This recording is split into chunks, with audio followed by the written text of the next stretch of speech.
Magandang hapon mga bata! Ang Pilipinas ay binubuo ng 7,100 na pulo. Kaya naman napapalibutan ito ng tubig. Maraming likas na yaman ang maaaring makita sa ating bansa. Kaya iba't ibang produkto ang nagagawa sa atin. Ngayong hapon, samahan niyo akong iguhit ang ating bansa, ang mapa ng Pilipinas. Ang kailangan nating materials ay cardboard paper, lapis, marker, at crayons. Ready na ba kayo? Tara, simulan na natin! Ang Pilipinas ay binubuo din ng tatlong malalaking pulo, ang Luzon, Visayas at Mindanao.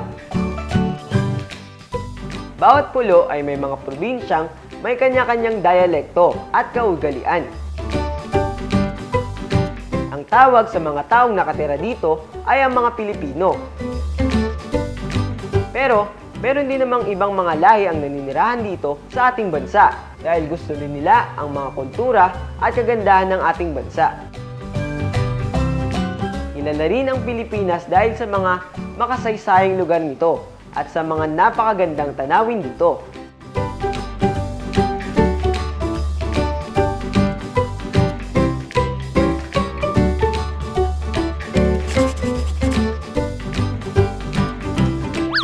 O ayan kids, alam na natin ang itsura ng ating bansa. Mapalad tayo at tayo mga Pilipino at nakatira tayo sa bansang Pilipinas. Kaya naman, dapat natin ipagmalaki kung anong meron tayo dito sa ating bansa. Sa Miyerkules, samahan niyo ulit ako, ito lang sa Batang Artistic.